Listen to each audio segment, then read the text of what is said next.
quiz now that the due date's passed. You should be there and see what you missed. Okay, and the way you do that, let's see, Giselle, you don't have any quizzes that you've taken in there, do you? No, okay.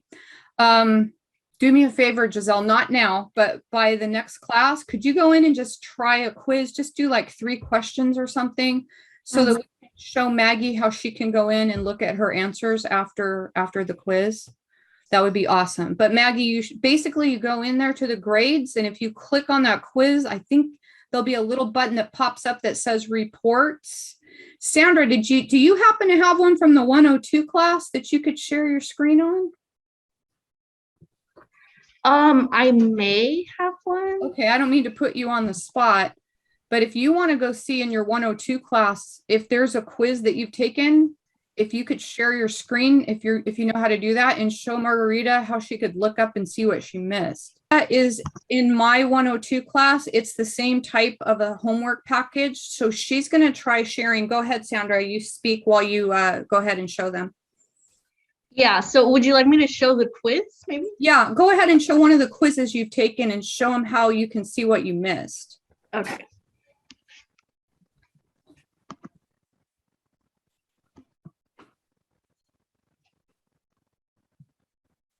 Okay, yeah, so I just want to make sure it let me, but to go back.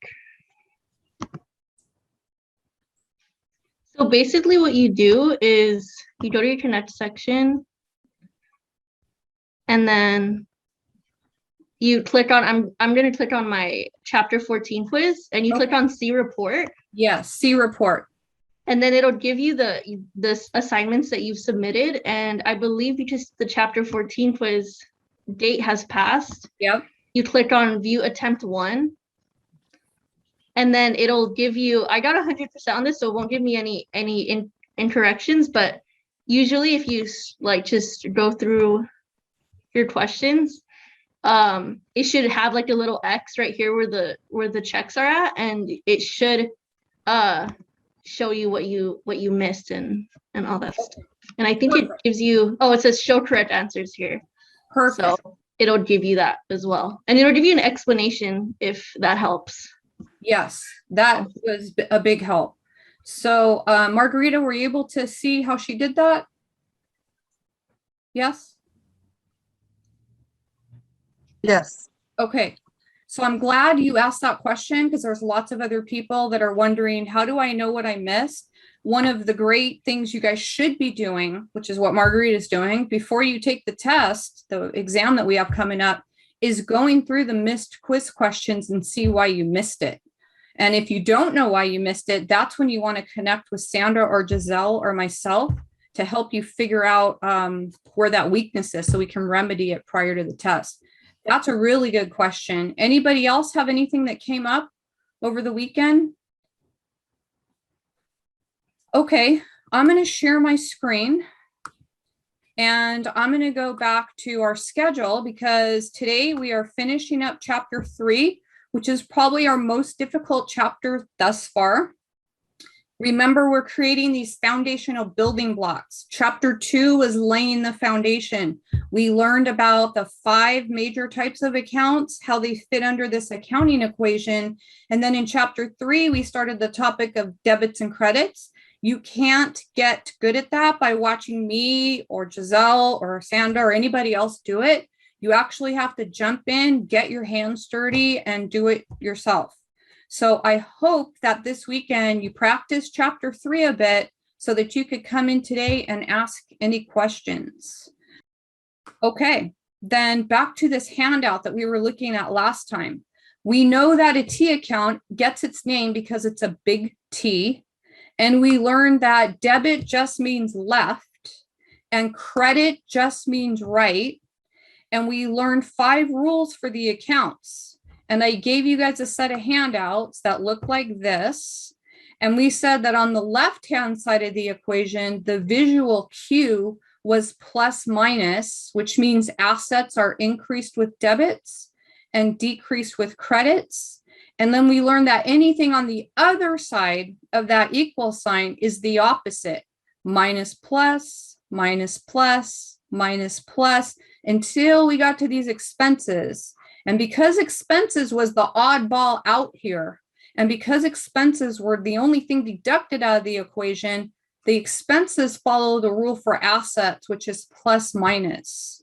And then we learned one exception to that rule. It was to that new contra equity account called drawing. And the drawing, since it's a contra equity, its rule was plus minus. And again, this isn't something you're going to pick up from looking at a handout or watching me do debits and credits. You got to jump in and try your homework. I've had some really good questions over the weekend, and I've helped quite a few students on these T accounts. If you wait until the night before the exam to glance at this, if you wait until Saturday night to try your chapter 3 homework, you're going to get overwhelmed and probably lost. And so if you haven't started chapter 3 yet, we need to do that early in the week so that if you do need help, you can Zoom with Sandra or Giselle or myself. I was in my Zoom room all by myself this morning.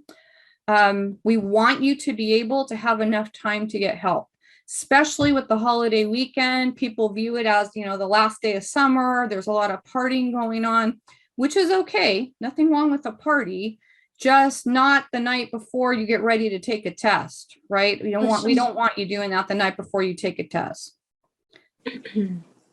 Okay. So let's jump in then. Let me go back. Here's our agenda at the bottom. So we started off by reviewing debits and credits.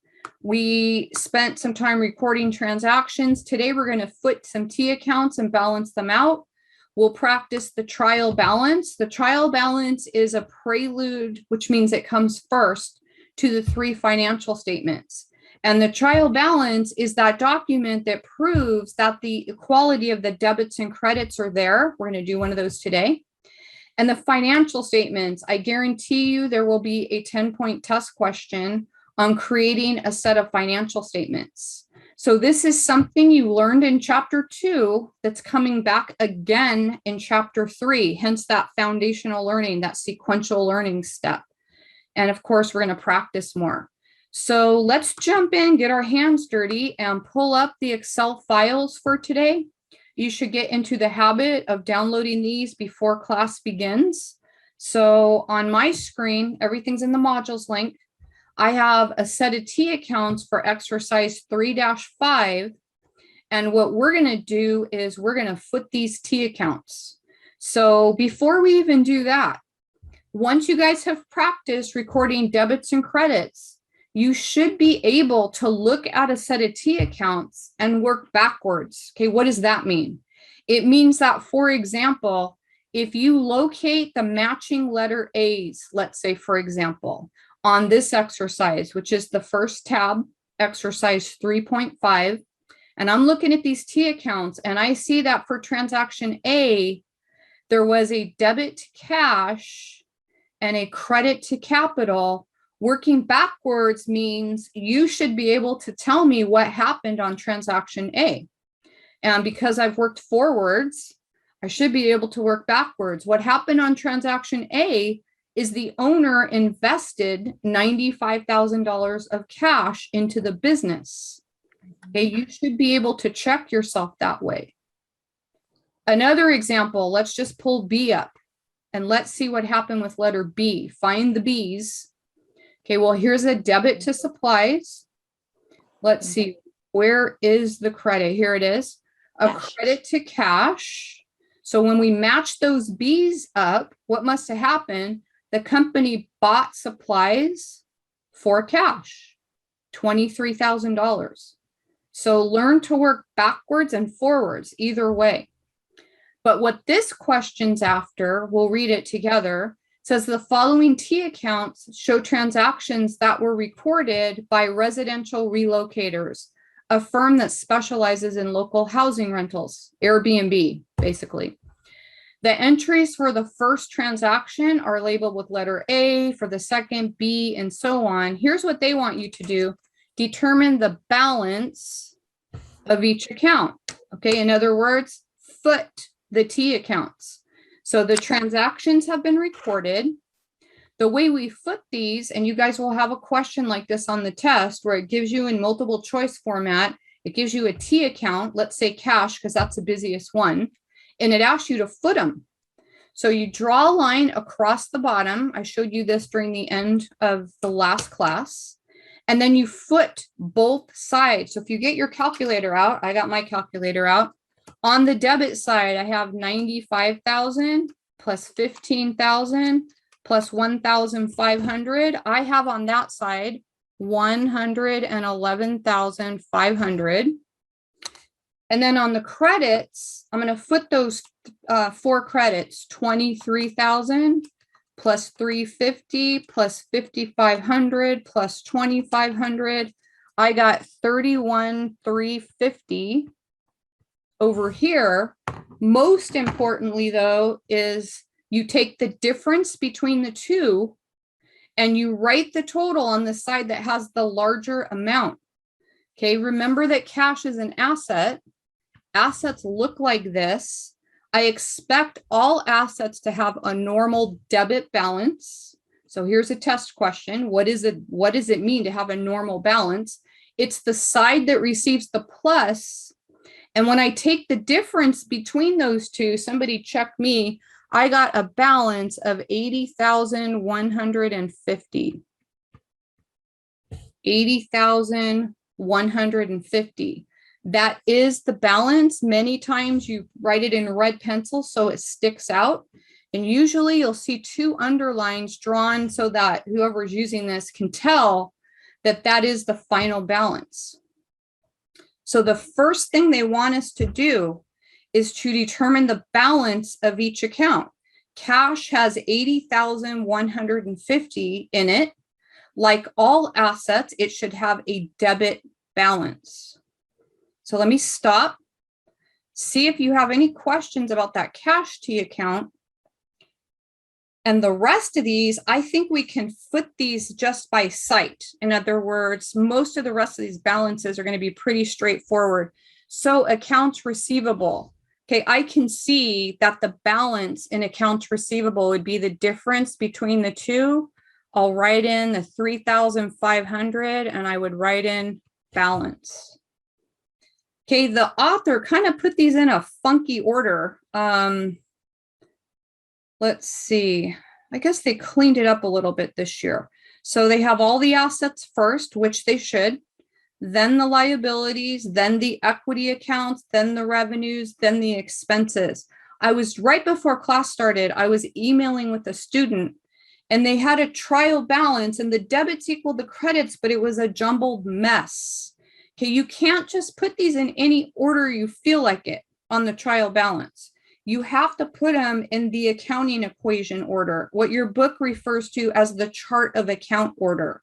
What does that mean? It means if we go back to this accounting equation, assets equals liabilities plus equity. And underneath that equity umbrella, we write in capital, revenues, and expenses. That's the order they need to go in. You need to list the assets first, and then you need to list the liabilities next, and so forth. On this one, we're just going to foot it. On the next exercise, I believe they're going to have us create a trial balance. All right, so supplies is already footed. Equipment's already footed.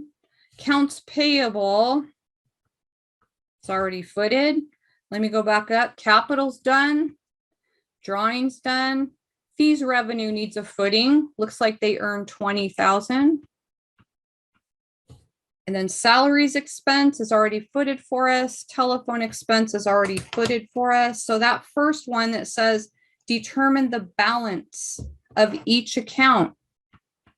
Any questions on how to determine the balance of a T account? Okay, next question. If I go to the next tab, here's what it says. I don't think oh yes, I did copy the directions. It says using those account balances that we just did, prepare a trial balance and an income statement for that residential relocators. And then the next exercise says also do the statement of owner's equity and a balance sheet. In other words, do the trial balance as a preparatory step. and then do the 3 financial statements. Okay, so this is probably about a 10 to 15 point question on the exam, one of the ones that you'll be required to calculate. I will definitely ask you to do a set of financial statements so that we don't drive ourselves crazy going back and forth. Let me see if I can snip what I just did here and carry it over to the next page, and we'll do exactly what the author asked us in the proper order. So give me 1 second, and sometimes this is a little bit intimidating to do while you guys wait and watch, but let's try it here. Let me snip this. This is a snip application, and I'm going to try and copy it over to the next page so that we can do a set of financial statements together in preparation for at least at a minimum a 10-point test question. So let me come over here and try and pop it in. And I need to make it a lot smaller in order to fit on the screen. So give me 1 second. Okay, grab it again. And our job is going to be, can we create a trial balance? I've set it up for you. You guys should have this in the downloaded files. Can we create a trial balance and then a set of financial statements? Okay, remember, a trial balance is an internal document. We don't send the trial balances out to people. It's used to prove that the debits equal the credit. So the first thing I want to get into your notes for exercises 3-6 and 3-7 is that a trial balance is good for one thing. It's good for proving the equality of debits and credits. So once again, I'm going to write the accounting equation up at the top because I know that that's the order that these accounts need to be listed on this trial balance. In other words, I got to list all my assets. And then I had a Zoom this weekend with a student, and great question. She said, okay, I understand that you got to list all the assets first and then all the liabilities. She said, but if I have like 4 assets, like on this example, if I have 4 different assets, can I put them in any order? Should I put them in alphabetical order? She wasn't sure of which order. Great question.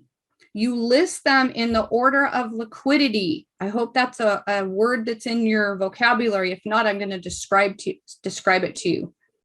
Liquidity means how quickly can you turn that asset into cash? Well, guess which asset's always going to be listed first? Cash, because it's in the most liquid form that an asset can be in. It's cash in the bank. So here I'm going to list cash. And on a trial balance, all we're interested in doing is dropping the total or the balance in on either the debit side or the credit side. There's no totals until the very bottom. Okay, so I guess first we should head this up properly. In your notes, you should have the who, what, when. So this is for residential relocators. That's the who. The what, this is a trial balance. So I already wrote that in for you. The when, this is as of December 31st, whatever year. Well, looking at our cash account that we just that I brought over so you could look at it, 80,150.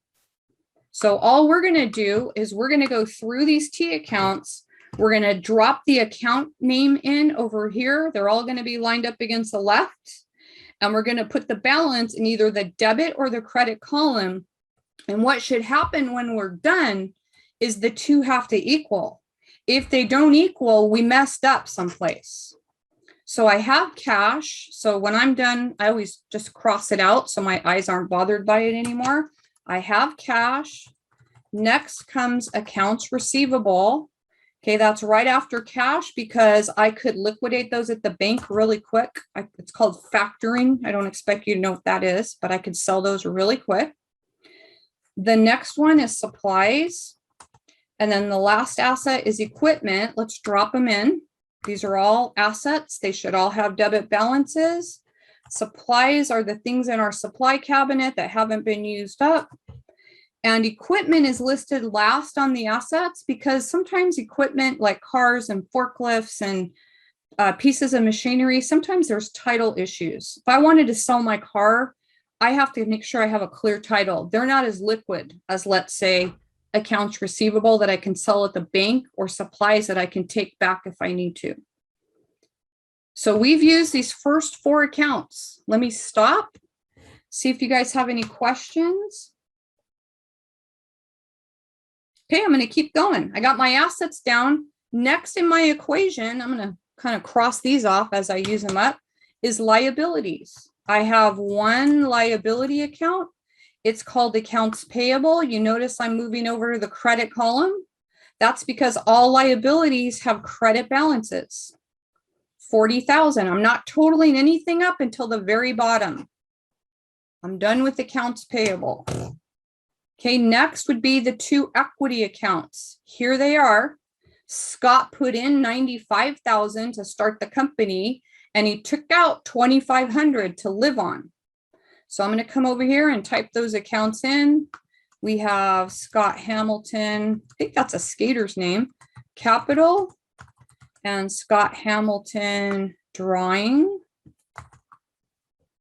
One has a credit balance because it's an equity account, 95,000. That's how much the owners put in. And then that drawing account, which is heavily missed on the test, it's a contra account. It's a contra equity, which means it has the exact opposite balance of an equity account. It's the only contra account we've learned so far. So I have my assets, my liabilities, I got my equity account. That means revenues and expenses is all I have left. Fees income is the name of my revenue. Let me go drop that in on the credit side because that's where it showed up on my T account. And then on, as far as the expenses go, I had 2, salaries expense and telephone expense.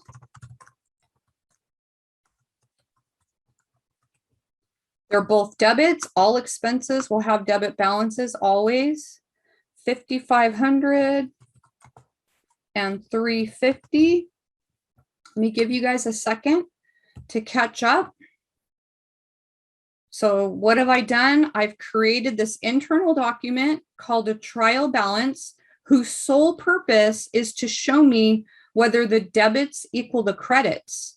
It's prepared before the financial statements, because if these 2 numbers don't balance down here when I'm done, there's no way in a million years that the financial statements will balance. So put a single line going across. I'll do it with Excel, but it's hard to see, so I drew it in. And double underlines below, because that will tell the user, hey, we're done with this statement, the double lines. And you can't see them, so I'm going to drop them in there. Those are double lines down there. And then using Excel, we should sum up, or you can use your calculator. We're going to sum up from the top to the bottom. I think I missed telephone expense on that formula. Let me go try it one more time. I think it's probably easier to go from the bottom to the top, but whichever you prefer. 155,000 is what I got.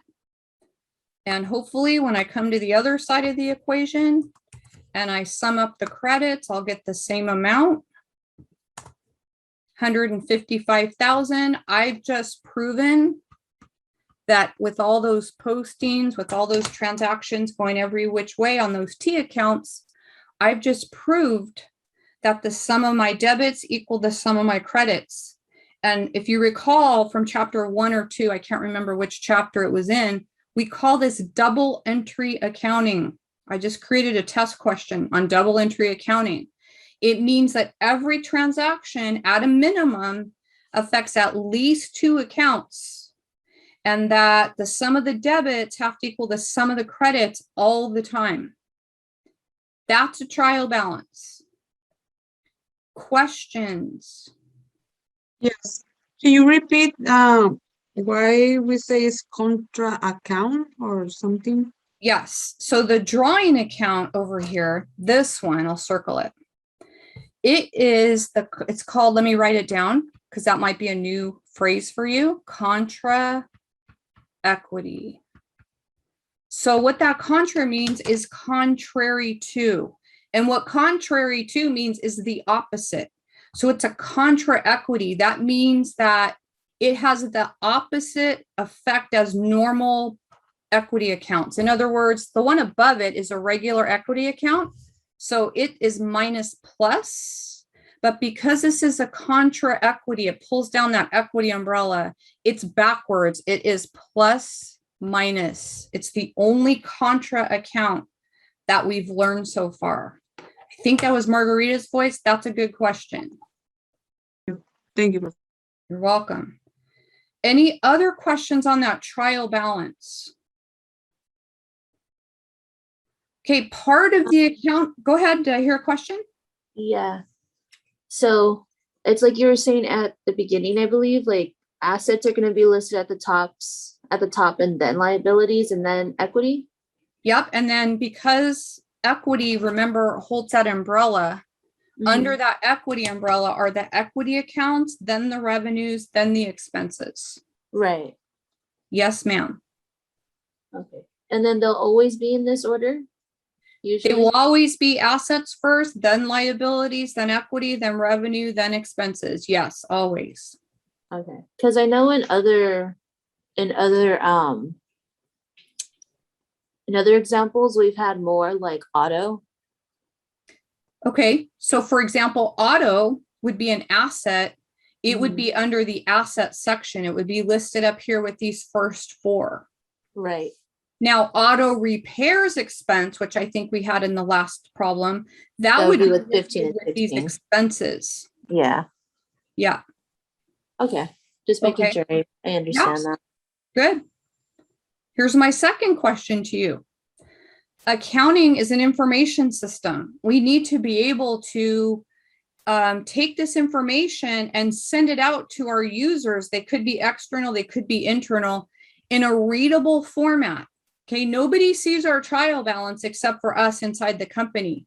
So the next step is we need to create the 3 financial statements that we studied in chapter 2. And in chapter 2, just to kind of refresh your memory, I'm just going to go down here and recall a few notes. There are 3 financial statements, and this is from chapter 2. And we learned in chapter 2 that you need to create the accounting statements in a specific order. That's going to be the next part of this exercise. We need to communicate the information to the users. So the first financial statement is the income statement. That's what we're going to do next. And on the income statement, to refresh your memory, there were only 2 types of accounts on that, the revenues and the expenses. So on our first statement, and I kind of explain this to my Accounting 100 classes, in that when we do the financial statement, we move from the bottom up. In other words, our revenues and expenses are right here, these yellow line items. So that first statement that I'm going to do in a moment is going to show whether the company was profitable or not. And just by looking at those 3 yellow lines, you should be able to say, oh yeah, they're profitable, because they had 20,000 in revenue and under 6,000 in expenses. Okay, they are profitable. We're going to show the user what kind of a profit they generated. So we're going to start from the bottom and we're going to work our way up. Go ahead. So that would be a net income? Is that where net income comes in? Yes, that is net income. So the bottom result, in fact, I'm glad you asked that. I can add it to the notes here. The bottom line result will either be Income or loss? yes, net income in this case, or it's possible that it's a net loss. That's going to be our first statement. I'll show you that in just a minute. Our second statement, the one we'll do after that, and probably the one that gives people the most problems on exams, is the statement of owner's equity. And who is especially interested in this one is the owner. Because what we're going to do on that one, we're going to show the change in the owner's worth. Okay, and so we're going to work our way from the bottom up. On the statement of owner's equity, we're going to use that information from the income statement, and we're going to show what happened to Scott Hamilton's capital account over the course of that year. I'm going to put that in green just to give you some way to tell you what numbers or letters I'm on. And then the last statement, again, we're working from the bottom of that trial balance up. That last statement is called the balance sheet. And that balance sheet proves the accounting equation is in balance. Proves the accounting equation is in balance. In other words, on that balance sheet, we're going to prove that assets do equal the liabilities and the equity. So on that balance sheet, we're going to be looking at the rest of these numbers in addition to the numbers that we just focused on. Let me put them in another color. We're going to be looking at the blue numbers. So again, you have at least a 10-point test question on creating a set of financial statements. We're going to go demonstrate that now. We did a trial balance. We're certain now that the debits equal the credits. Now we're going to go answer these 3 questions. We're going to go communicate this information. Was the company profitable? The answer is yes. I'll prove that in a second. Did the owner's equity go up or down? Okay, I can tell with a trained eye that it went up, but I'll show you how in a second. And then the balance sheet, we're going to take a snapshot, a picture at a point in time and prove to the user that that fundamental accounting equation's in balance. Okay, let's go do the income statement. Okay, so again, first thing we're going to do is the who, what, when. Okay, and I know that my income statement is only going to use the revenues and the expenses, or those yellow items. So let's do the who, what, when. We have residential locators. The what is an income statement. And then don't forget, on the income statement, we have to define the period of time. Well, if we go back, this is for the month ended. This was for 1 month. Now, there are no debits and credits on financial statements. I want that in everybody's notes. There are no debits and credits on financial statements because our external users, most of them don't know what a debit and credit is. They're not accounting people. They're financial users. And so what we need to do is we need to explain what happened. Okay, well, again, off to the side here, remember that the income statement shows whether the company was profitable or not.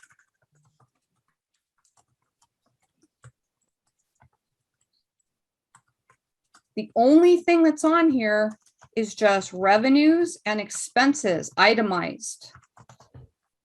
Okay, well, if we go up and we look at that trial balance, we only had 1 revenue account. So I'm going to put revenue here.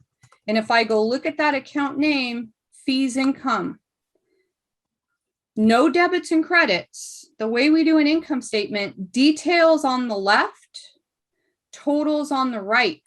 Since I only have 1 revenue account, I'm going to go ahead and put that on the right because it would be silly to put fees income 20,000 and then total revenue 20,000. That's redundant. So because there's only 1, I'm going to put it on the right hand side. If I had 2 or 3 of them, let's say my CPA practice, if I had tax revenue, review revenue, consulting revenue, I'd list those 3 on the left and I would total them up on the right. Okay, then the second thing that goes on an income statement are the expenses. If you go up, we only had 2, salaries expense and telephone expense. Because there's more than 1, details on the left, totals on the right. So salaries expense was 5,500. Telephone expense was 350. I'm going to tell my user this is how much we spent on supporting our revenues. I'm going to call that total expenses. I'll put a single underline, which is hard for you guys to see in Excel, so I'll write it in and I'll sum those expenses up. And just like I believe it was Maggie said, do they have a net income? They do. How do I know that? How did she know that? The revenues are more than the expenses. So let me put the Excel lines in. Oops, did not mean to put that one in. Let me put the Excel lines in and then I will go write them in so you can see them. This company was profitable to the tune of 14,150.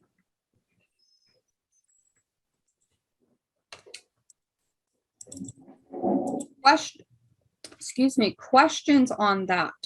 Okay, I'm going to mute. If you have background noise, I'm going to mute. Whoops, I think I may have caught you in the middle of a question. Let me unmute you. Maggie, did you have a question? Yeah, I was just saying I'm still writing it down really quick. Okay. Dollar signs? And Maggie, did you ask me to slow down? Sorry, you got cut off. I may have interrupted you. Yeah, just a little. I'm still Okay. writing everything down. So Okay. like I have a reference to look at. Okay.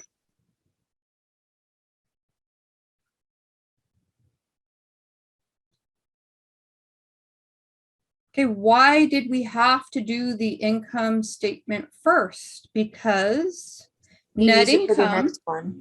yeah, net income is going to connect to the statement of owner's equity. This number here is needed on our next statement. That's why it has to be done first. The next one, the statement of owner's equity, is probably going to be the one that challenges you the most. Remember, it's closed book, like all Accounting 100 classes. It's a closed book, so you won't have your notes out in front of you. You won't have your book out in front of you. You're going to have to remember what these statements look like. The second statement is going to show me what happened to the owner's net worth. Did he have a good month? Did his equity go up? Or did he have a bad month and his net equity or his net worth actually dipped? We'll see. So if we scroll down to the next one here, we're going to start off the statement of owner's equity, because after 31 years of teaching this class, because I know this one causes the most trouble, I'm going to put a little star to grab your attention that, oh, my teacher said this one usually creates a little bit more of a problem. I'm going to make sure I give that one extra attention when I'm studying. So let's head it up. Remember, no debits and credits on financial statements, just details and totals. So who, what, when again, this is residential locators. This is a statement of owner's equity, and this is also for the month ended.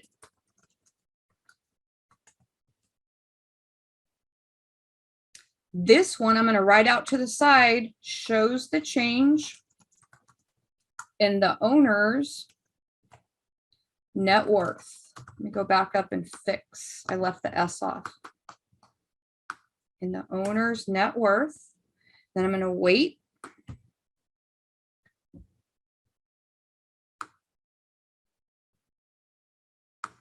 And what we're going to do is we're going to show what happened to Scott Hamilton's worth over the course of this month. Well, we're going to list his name because it's a sole proprietor. So Scott Hamilton, capital, and this would be what he started off with. And if you go look at that trial balance above, in fact, I'll scroll up there with you.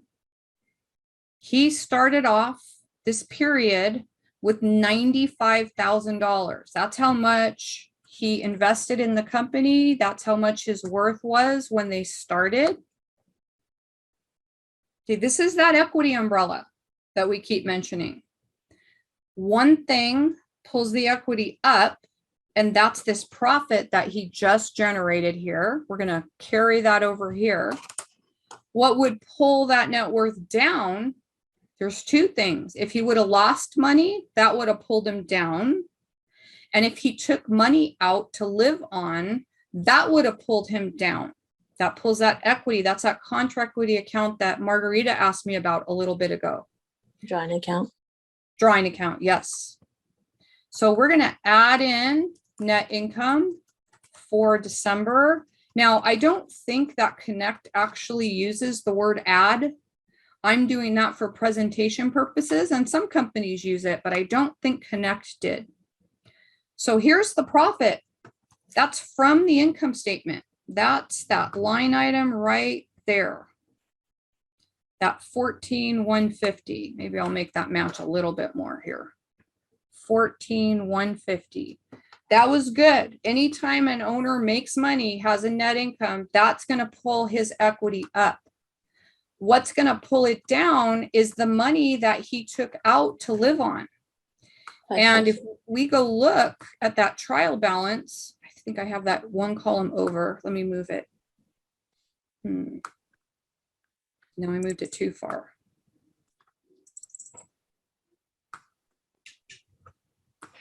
I don't know why that's giving me a little bit of a hiccup there. Maybe because the column's not quite big enough. It does say less withdrawals again for presentation purposes. How much money did he take out to live on? He took out 2,500. How do I know that? Again, back up here on this trial balance. That's how much money in the green there that he took out. So the net effect of that, if I come down here, one thing pulled him up, one thing pulled him down. He had what we call an increase in capital in this case. And the way that I would get that is I would take the difference between those two. Let me go take the difference. He had a good month, 11,650. Right now, especially during this pandemic, anything's a good month. And so his ending capital, let me go put in Scott Hamilton capital ending the end of the month, would be the sum of these two. I have a question. Yes. If it was a net loss, then would you be adding the two? You would be adding, but you'd decrease them both. So this would say decrease in capital. It Right. would be 16,650 if we added those both up, and both things would have pulled his 95,000 down. Right. It's a quiz question, so I'm glad you asked. And so Scott started at 95 and we increased it by the amount in whatever H57 is on my screen. Let me put that in there. He was able to bring his net worth up to 106,650. And again, I'm writing sideways. I apologize that, and I've had too much coffee. Now, if you were in a classroom and you were doing this on paper, dollar signs again go on the first line in each column. I don't think they're going to have you put them in and connect. And on the last line. So again, what the heck are we doing? We're taking every number on this trial balance that we used up above and we're communicating it to usually external users. So we started from the bottom up and we told the company, or we told the users, that the guy made a profit. We just showed the users that his net capital went up. And now we're going to show the users these blue items. We're going to prove that the accounting equation is still in balance by doing that third one, which is the balance sheet. Why does it have to be last? Because this capital number is going to go down to the balance sheet that we're going to do in a second. So let me stop. You may have questions. It's a lot of new stuff within, we're 3 weeks into the class now. I've covered a lot of stuff. And so the way you got the Scott Hamilton capital for December 31st, you just added the two, right? I did. I took 95,000 plus 11,650. And so if those were both, if that net income was a net loss of the same amount, then you'd be subtracting them? I would, Okay. because the net decrease would have pulled that 95,000 down. Right. Okay.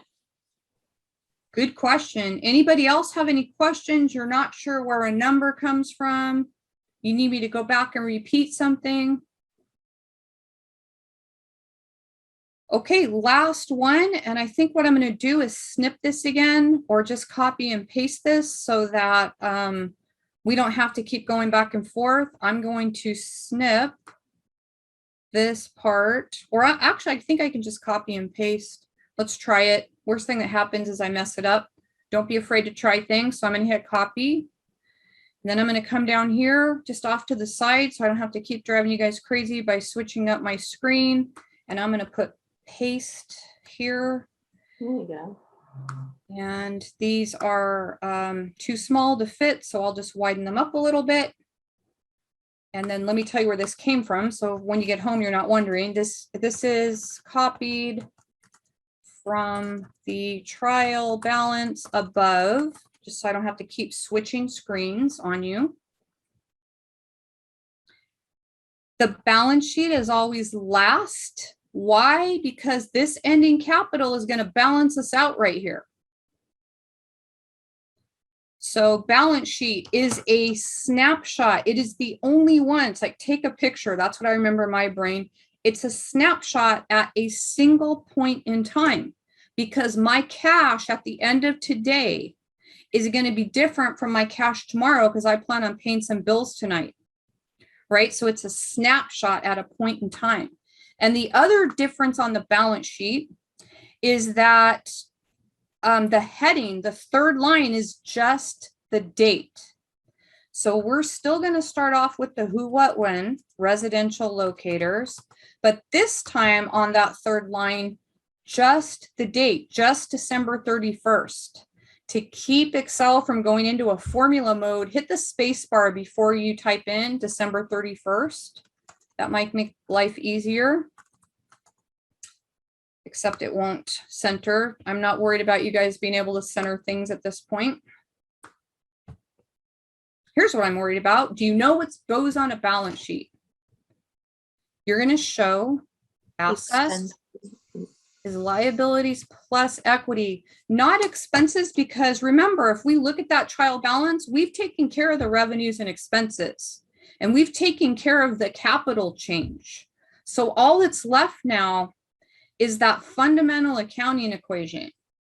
We're going to prove that our assets equals our liabilities plus equity.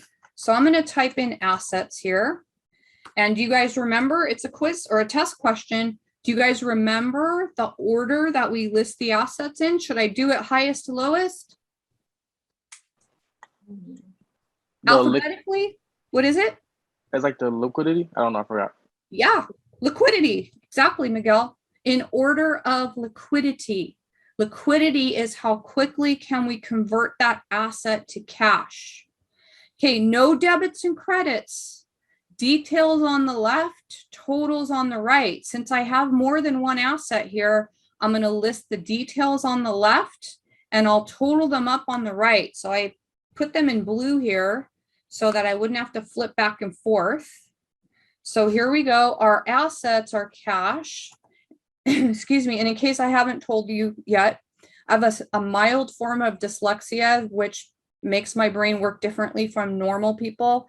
So it's easier for me to write the accounts out first and then go do the numbers next. So you'll see me doing that. Most of you might be able to go back and forth with letters and numbers. It throws my brain into a loop. So I'm going to write down the accounts first and then go put in those amounts. Most of you can probably go back and forth with no problem. I've had to work around that disability. And I'm ready to total my assets up. Why am I going to total them up? Because I'm showing the total assets and I'm going to prove that they're equal to the liability and equity. So here I go, total assets. I'll let the computer do the work so I don't transpose a number. I'm going to sum that. Single underline to show the user that a math operation has taken place. And double underlines because there's the left-hand side of the equation. And I'll wait. I got the left-hand side, got my assets. Any questions? Can you show us one more time how to do the double line on Excel? Oh, yes, ma'am. Okay, so I'm going to come off so you can see it over here. And the way you do the double underlines is this thing here is called a border box up here. Right there, if you click the little drop down, there's all the different choices. What I used there was just this bottom double border. So I'll put it out there so you can see it. It's hard to see though. So there it is. It's hard to see that that's 2 lines, but there are 2 lines there. Okay, so there's the assets. Any other questions before we do the right-hand side of that accounting equation? Okay. So we have our assets. Now the thing that we all hate, including me, liabilities. Do we have any debt? Well, if you're a student, probably. How much debt do we have? Accounts payable is $40,000. Since I only have one account, I'm going to go ahead and pop that in on the right. So I'm going to list my debt, accounts payable, and because there's only one, I'm going to put it on the right-hand side. If I would have more than one liability, like for example, here at the house, I told you I have a loan on the car, I might have loan payable, and then I might have mortgage payable, and I might have a Visa card payable. Those would be in the left-hand side, and then you would total them up on the right-hand side. Since I only have one, I went ahead and dropped that in the right-hand side. And then the place that most people will make a mistake is the equity section. Okay, I'm going to put owner's equity, and here's the mistake. I'll show you what the mistake is. People go grab that capital account from this trial balance, and they'll put in 95,000. And then if I were in a classroom, I'd hear F-bombs, I'd hear dang it, I'd hear all kinds of things I probably shouldn't be hearing. You don't get the capital number from the trial balance. You get it from that statement that we just did where we calculated his ending capital. So don't get it from the trial balance. That hasn't been adjusted yet. We get it from the statement of owner's equity. That's why we had to do that statement first. So 106,650, I'm going to go down here and grab it with Excel. I'm going to put Scott Hamilton capital. I don't have to put a date because remember that third line of the heading shows the date that my snapshot was taken as of. So I don't transpose a number. I'm going to click equals. And then I'm going to go grab that number up above. I'm going to scroll up, grab that number by clicking on it and pressing enter. I'll let Excel put it in there. And then don't forget another mistake that people miss. I think it was Margarita. Somebody asked me, they were trying a quiz and they couldn't figure out what the heck they were missing. So a lot of people forget to balance this out. That also may have been the case. Balance it out. This is the total liabilities and equity. This is the right-hand side of the equation, and I need to sum those two up. So I'll use the borders box, but I'll also go and write those in so you can see where the single and double underlines are. I need to add those two together to come up with the balance. So what have I just shown? I've shown that the left-hand side of my equation equals the right-hand side of my equation, and I'm communicating my data to the users of these financial statements. If I needed a loan, which happens with any business, right? If let's say you sell on Etsy and you need some loan because you want to stock up on your inventory before Christmas time. Unless you have rich parents, you may need an infusion of cash. If I walk into Bank of America today and say, you know, that just happens to me, my bank, hey, I need $50,000 because I want to stock up on my inventory. They're not going to say, well, you look like a nice person. Here you go. They're going to say, show me how your business is done. Let me see a set of financials. And this is what I would pull out and give to them. And they would check to make sure that I was profitable. They would probably run some ratios that we'll get to later on in the semester. And if I meet their criteria, if they think I'm credit worthy, they'll give me the $50,000 back and I'll pay it back over time with interest.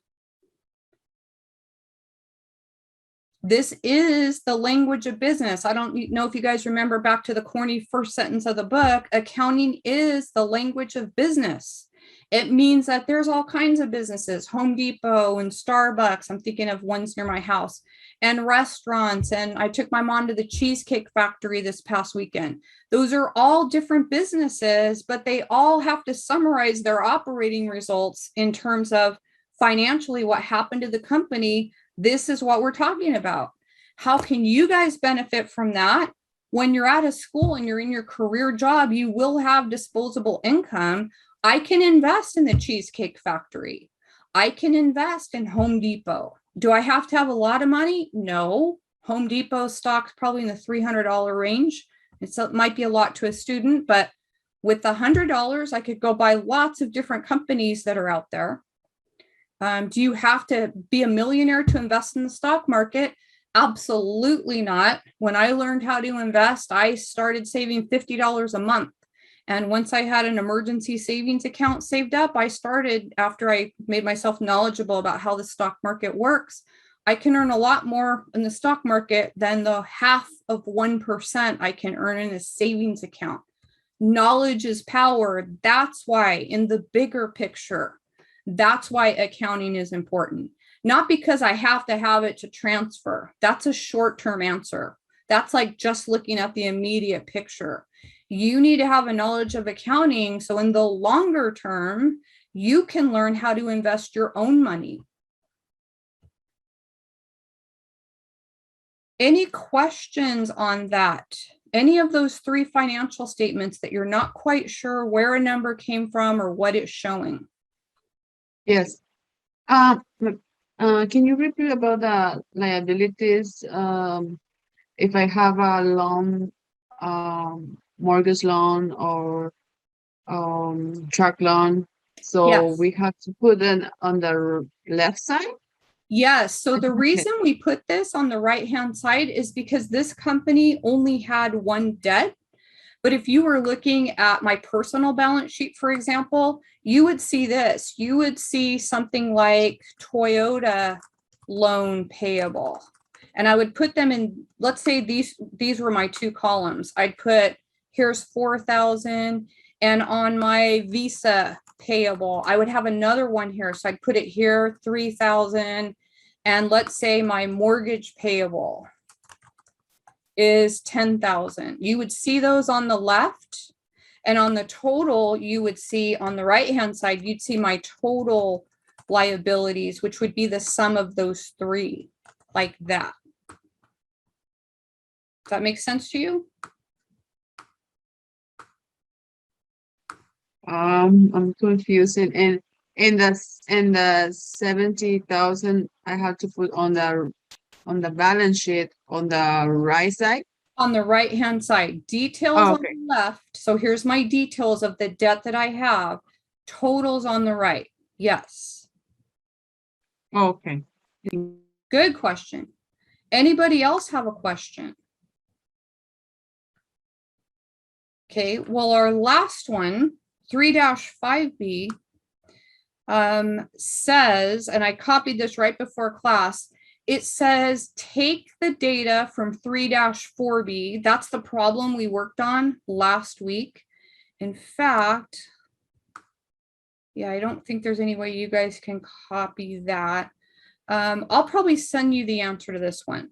So if you go look at the discussion post area where I posted the answers from last week, you'll see this trial balance that I created. I'm more interested in you guys answering questions.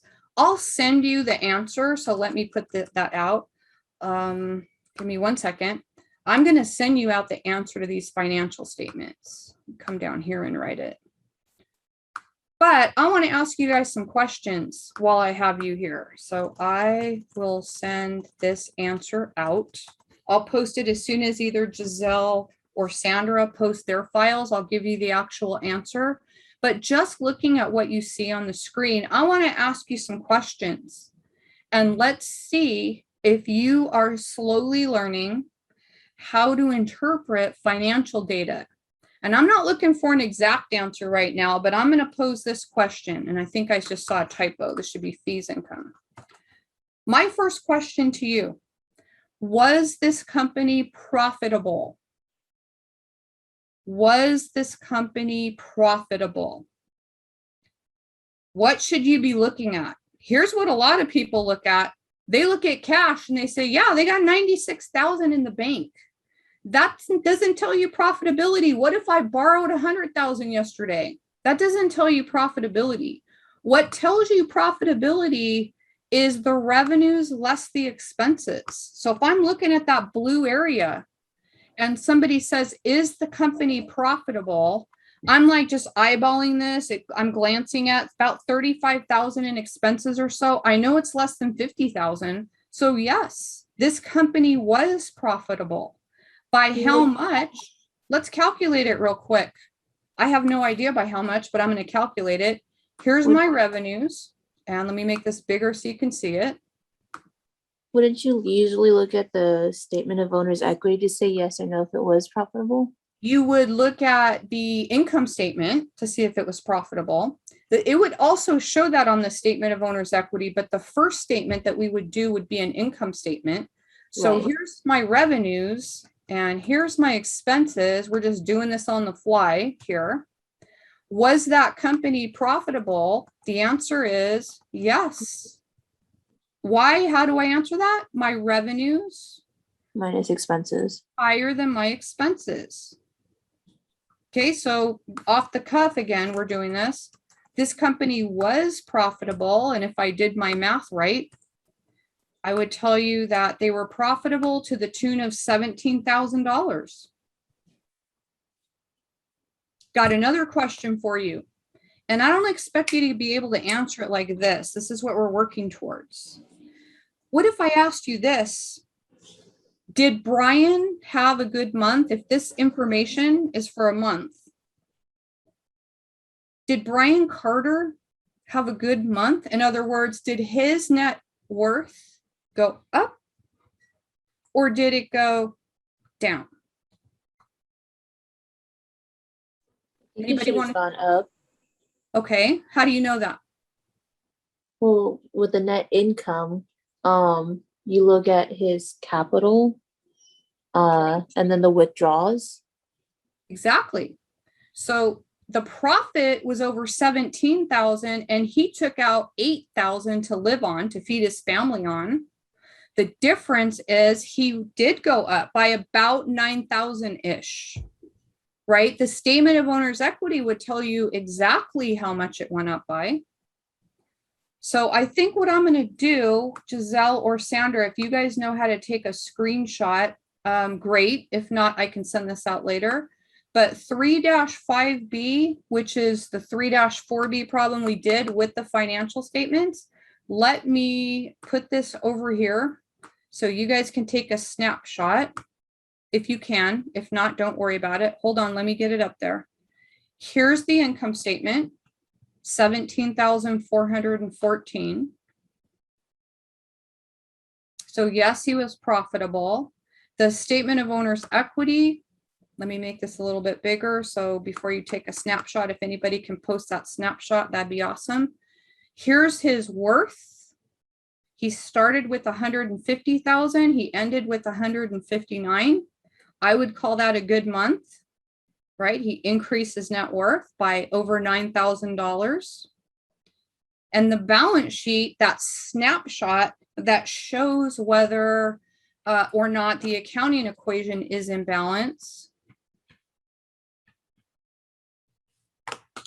His assets were almost 180,000. Most of that is comprised of his net worth. He owes some money to creditors, but the vast majority of it is accumulated capital. We're going to show that the left equals the right. By the way, I think I mentioned this, and this might have actually been part of Margarita's question. This is what we call an account form of a balance sheet. And that means side by side. The report form is the one that I showed you earlier in the exercise. That's where we show a vertical presentation. That's called a report form. Both are used in practice. I think the report form or the vertical form is more widely used. So in case Sandra or Giselle, in case you guys couldn't capture that screenshot, if I don't see it posted in the discussion area, I'll send out that answer. I'll post it right alongside yours. So again, questions, now is a great time to ask. I don't want anybody sitting there wondering, how'd she do that? Or what did she say? Or, oh, I missed this. Ask away.